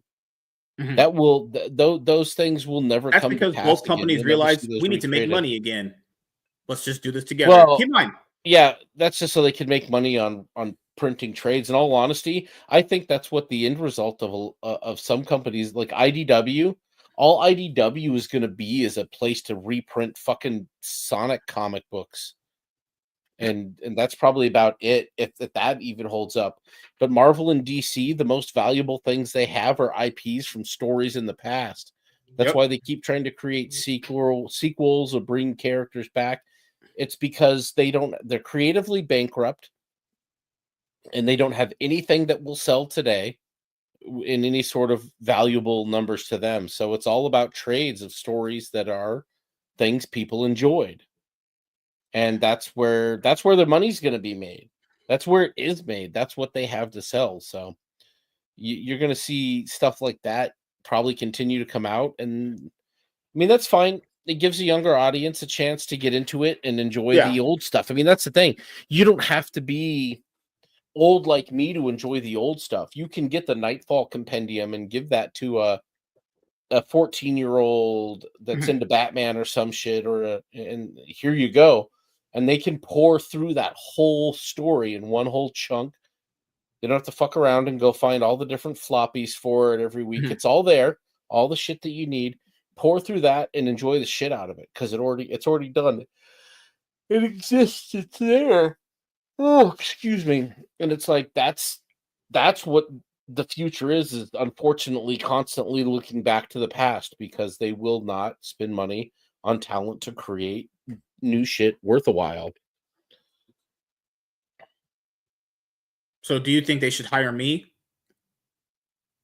No. Oh, okay. Are you gonna be watching Captain America 4 when it comes out this week? Nope. Don't care. Come on, man. Absolutely no one. If I go to the movies, it's probably going to be taking my kids to go see Dogman. Oh, that is out right now. Okay, yeah. It is. I wonder how that's doing. What's Dogman's box office from like last week? Let's see. How much is the Dogman movie making? I would assume that movie made pretty good money. If it didn't, that's pretty sad. Those books are always big sellers. Let's see. 36 million domestically, 43 globally. So Ooh, let's see that's what it say. Box office as of the 9th, 66 million, 54 million in the United States and Canada and other territories. So I don't think it's in a ton of places yet. But yeah, it's the budget's 40 million. It's taken in 63.3 million yet. Yep, it's already made its money back. So all it's got to do is let the run go out and then drop on digital. I don't know what the marketing is on it. So it would probably need to get like what, $100 million to be safe, essentially. Oh yeah, it'll probably make 100 million. I don't know that. Again, I don't know, dude. Unless word of mouth does something, I don't think anybody's giving a shit about Captain America. You know why? Because they didn't even bother putting it up on the fucking Super Bowl, dude.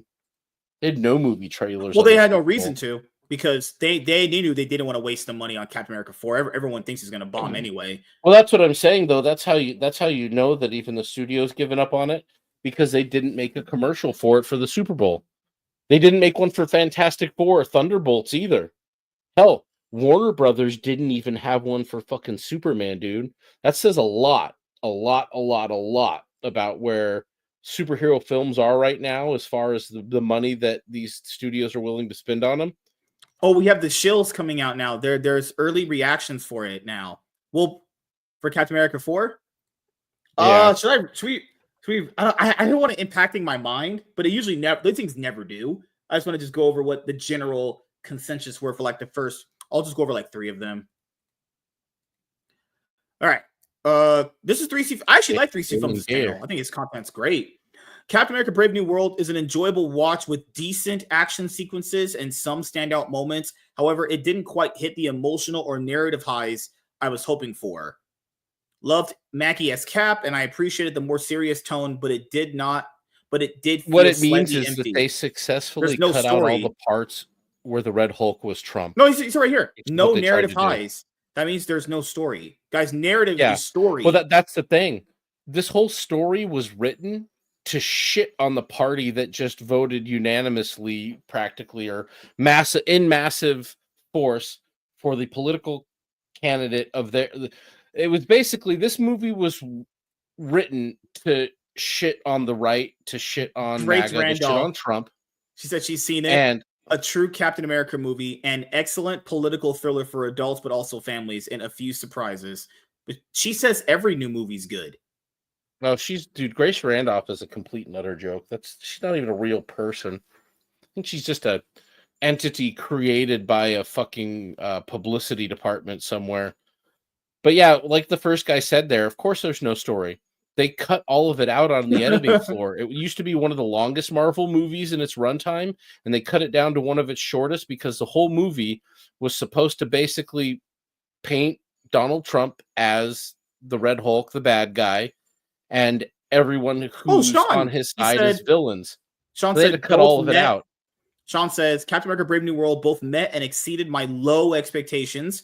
You can feel the reshoots throughout the film, and the main villain was a big miss. Also, typical MCU movie with not a good villain, so that's not surprising. But this is the most cohesive. They neutered it. This is the most cohesive the MCU has felt since 2019. Sam has good chemistry with his partners, and it delivers the feels. So this hasn't been all that bad. But keep in mind, there's only been like 4 initial like reactions. These aren't the review embargoes. Haven't. I mean, did the review embargo lift? Maybe they did. I don't know, dude. With all the reshoots, it's going to be hard to make a cohesive fucking film. But I'm completely. I haven't been interested in a Marvel movie in I don't know fucking how long, dude. I was burned out on how bad they were a while ago. Well, you watched Deadpool Wolverine. It became evident, huh? You watched Deadpool Wolverine, right? Yeah. Well, that didn't look like shit, and thankfully I was rewarded. It wasn't, but dude, that wasn't a Marvel movie. You watched was what? Guardians 3 and Spider-Man No Way Home. It's like the only ones you watched. Deadpool Wolverine was a Fox movie masquerading as an MCU movie. Yeah, featuring the MCU ever so slightly. That was a send-off to Marvel's X-Men, and it was a really fucking good one.